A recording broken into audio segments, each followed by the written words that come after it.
Brko, Slušam. idemo nešto napraviti od peradi. A da ne bude piletine, jel' može? Ne, nije piletina. Ajde. Nabavili smo pačija prsa. Šta ćemo uz to kao prilog? Tu nam fali jedan prilog. Ja tebi predlažem da ti napraviš jedne krokete, To će se snaći. ali da budu malo slatki. Jer, Dobro. recimo, sa šljivama. Može malo suvih šljiva. Perfektno. Ali sam razmišljao, u suve šljive volio bih da budu malo i pikantne, recimo. Možda malo čilija kad bi stavio, ali tek malo. I to je dozvoljeno. Je li dozvoljeno? Dozvoljeno i to ćemo provjeriti.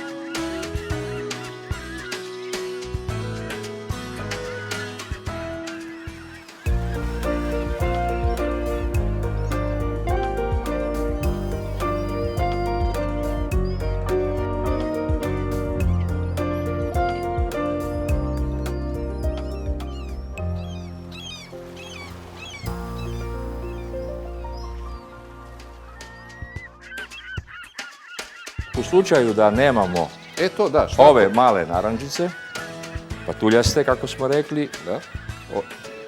odlična zamjena je uobičajena naranča koju jednostavno ovako ogulimo i samo izvučemo, Segmenti onako oni. tako, izvučemo čisto meso. A sok, višak soka upotrebimo tako za ovaj umak. Može malo od te, da kažemo, regularne pomoranđe možda i da se narenda korec, da ima malo i onu gorčinu da dobije. Može, ali se mora prokuhati isto ovako kao što sad Jel' kuhamo. tako? Tako, da. Ljudi mi ne veruju da pačetina može da bude to živa praktično, roze. Sad, zašto je to slučaj baš s pačetinom? Odnosno, Priča je sljedeća. Ako bi ova prsa se pekla duže vremena, dakle da budu ono baš, da ne kažem, dobro pečena. Ja sam imao i takve slučaje da su gosti tako naručili, pa sam se jako ljutio. Čak sam jedan puta rekao, neću da to, da srozavam ime, ne dam, to mora biti roza pečeno. Ona su zaista sočna i ukusna. A dobro pečena su tvrda i suha. To je druga stvar ako se pekče patka u cijelom komadu, u rerni, onda lijepo malo podlijevamo. A dobro, ona se preliva. Onda ona dobije opet jednu svoju sočnost. Evo, sad to ide u vodu, koju smo zašećerili. To jednostavno kuha 2 minute. Čim prokuha, stavljamo na stranu. A ko su najveći majstori to što se tiče pačetine? Pretpostavljam da su Francuzi. Francuzi su izmislili, da ne kažem, Jel' tako? Da, to svakako. To je kod njih uobičajeno jelo. Jako se poznata jedna vrsta barbari, ne ono barbari, nego barbari vrsta patke. A nešto što je vrlo interesantno, da patak kao mužjak ima veća prsa nego ženka. Pa dobro, on je inače veći. Da. Dobro, ali... Evo, stavit ćemo margarin da se Pa ugrije. je ovo patak ili je patka? Šta je sad na kraju? Ovo su baš lijepi primjerci, mi to kažemo u struci porcijaši, dakle 200 grama. Evo sad ću ja i to polagano da pripremim. Ovako, ovo je vrlo važno sada, da se može malo, mi to kažemo stručno, parirati, da se obrežu da se odstrani ovaj višak. Ali se ne baca. To se ne baca, to će nam poslužiti za... Evo ga, to se tako lijepo. I sad se... Može malo da utišam? Dobro, može ići. Evo, samo ovako se malo, gledajte, kao jednu rešetku ovako da se... Pa to će da bude onda i... I vrlo dekorativno će to ispast kasnije.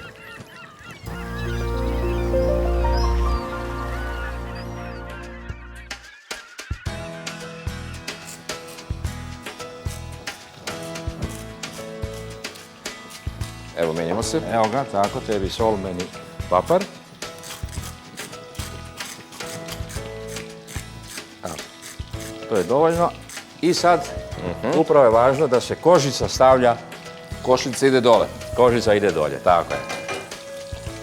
Reći ću zašto. Tako da se, u stvari, pusti ova masnoća, višak masnoće. Jer ispod ove kožice se nalazi jedan sloj masnoće. Dovoljno je, tako, 2,5-3 minute, baš da ne cijepidlačim. Pa dobro. Ovisi o veličini i kvaliteti patke. U međuvremenu naše su patuljaste naranče gotove i jednostavno ćemo ih staviti na stranu. Dakle, i još nešto važno da smo u međuvremenu pećnicu Zagreli. zagrijali na 80 stupnjeva. Znači, pačetina posle tiganja ide da odmara... Ide da odmara. U redu. Da, to je vrlo važno jer ona će u stvari, mi bi to rekli, da sazori u pećnici. Pa ako nemate pećnicu, dovoljno je na neko toplo mjesto, ali onda se mora prekriti sa folijom. Aha, dobro. I to može da stoji do pola sata lagano, tako da bit će sve sočnije. Evo sad možemo da okrenemo. Već je dobila jednu lijepu bojicu ova kožica. To već A fenomenalno. već ima malo i previše masnoće, dakle pustila je dobro, možda ćemo čak malo i Ali to ne mari, ta masnoća može i da se sačuva za kasnije. Kasnije mi, čujte, vrlo je lako poslije tu masnoću da oberemo kad budemo dovršavali taj umak. Dobro. Evo, tu ćemo baciti i ove ostatke koji će sad Dobro. poboljšati malo ukus odnosno okus umaka. Evo, to je kod mene tako. Dokle si došao? Evo sad sam dodao šljive i ne bih preterivao sa njima. Ovo kad se to lijepo miješa, bit će to super. Voleo bih da u svakom kroketu imam barem malo ove suve šljive. Barem malo. To je jako važno za... Ne da Jer gledajte, ovaj umak, on je slatko-kiseli, više je slatki. Jel? Znači, kasnije ćemo dodati malo i nekog voća, na primjer jagoda, dakle naranđa, ribizla, sve što imamo, sve je poželjno i sve paše. Jedino što ja sad moram ovdje ipak malo da dodam brašna. Dobro, to je sad u zavisnosti od toga kakav je krompir. Da. I ja ću nastaviti rukama ovo da mesim. Druge ti nema nego. A sad recimo isto jedan ovako mali savjet. Kad se sad stavlja tu pećnicu, onda ostavimo ovu kožicu prema gore. Zašto? Jer ova masnoća koja je ispod kožice, ona fino ulazi u meso. I dobit ćemo jedan lijepo ukusno roza meso. Evo sad to ide. Uzet ćemo još našu foliju gdje smo je stavili. Evo je tamo na polici dole. Ja.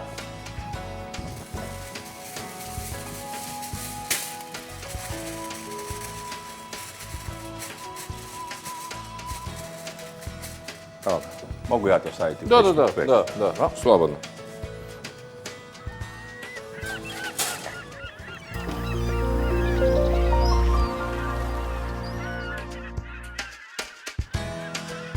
Ja stavim vino jer je najbolje da vino malo ukuha, da ova kiselina jednostavno iz vina ode. A ja ću u međuvremenu da odsjedim isto tako ovu naranđu, limun. Tu može da padne i koja ova koščica unutra jer ćemo to tako sve procijediti kasnije. O, to već miriše. Već miriše. Miriše ozbiljno. A kad dođe gramarnje, to će biti super. Inače, bolje rečeno, sva bijela mesa, dakle, ako se radi i o piletini, patki, fazanu, pa čak, ne znam, puranu, uvijek su dobro došli umaci na bazi slatkoga, da ne kažem.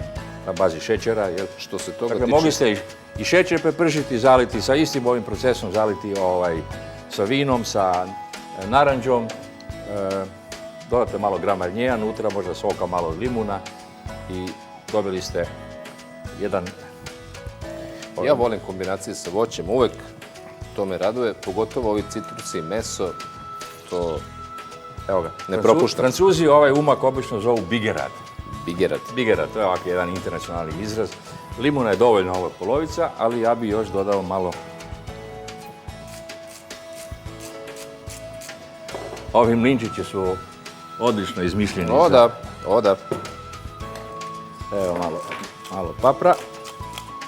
Ne previše. Evo ovako, ja ću još malo podliti da se malo reducira. Evo ovako. Ja ću dotle, evo, ove moje naranđe fino da procijedim. Ovako.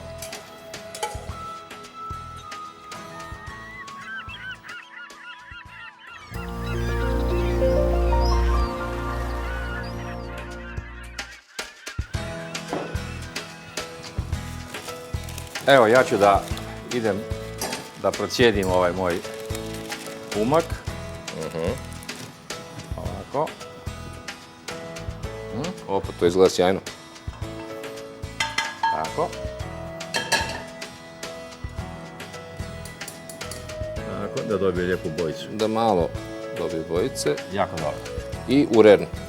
U umak ćemo dodati patuljaste naranđe, koje su, smo rekli, kuhane u Aha. 2 minuta u šećeru. Jeli? To je bilo ovako. Samo da naput naprave onaj krč. Da krene. Samo da krene. Skidamo sa vatre i stavljamo unutra ovaj svježi margarin. Evo, to će vrlo brzo da ide. I posle vraćamo na vatru ili ne? Ne, onda više ne smijemo To je- vraćati. to je na to, vatru. to je to. Onda se ovaj margarin mora prirodno, uz lagano miješanje, potopiti, umutiti da ne kažem. I umak je gotov. Samo možemo probati varijantu da li nam fali možda malo soli ili ne znam, možda malo čak grabarnjeja, to je sve stvar ukusa. Uvijek može. Ja ovo nosim u rern. U pećnicu. Tako je. Sad ćemo dodati svježi margarin. Kako sam rekao, da se ovako skidamo sa vatre prije svega i da se lagano, evo gledaj, molim te, ovako, da se lagano uz miješanje otopi. To Francuzi tako uvijek rade, da ne kažem. Jer ako bi se kuhalo dalje, onda bi jednostavno ova masnoća isplivala gore i imali bi jedan sloj masnoće. Što nam A ne ovako treba. će se umutiti u ovo cijelo jelo. Dobro. Evo, i to je tako, to je gotovo.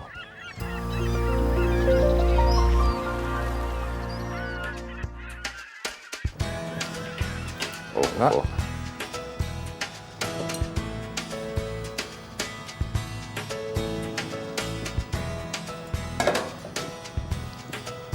Evo, kompletno.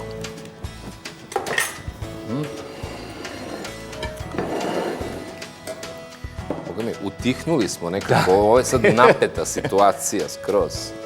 Evo, stavit ćemo gore ovako malo ovih narančica. Evo, sasvim dovoljno. Malo ćemo podliti sa ovim umakom. I to je dovoljno. I hoćemo sad po neki kroketić Tako, tu. bravo.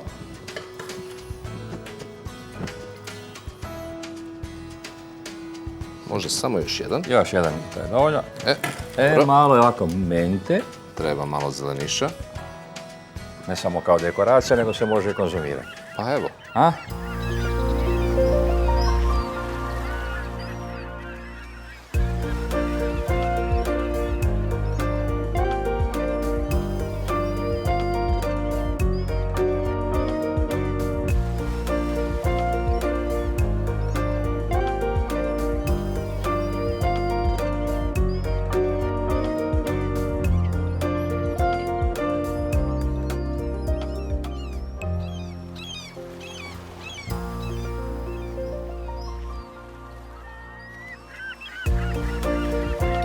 Malo ih natopimo ovako u E pa ovaj to. umak. Malo da... Da.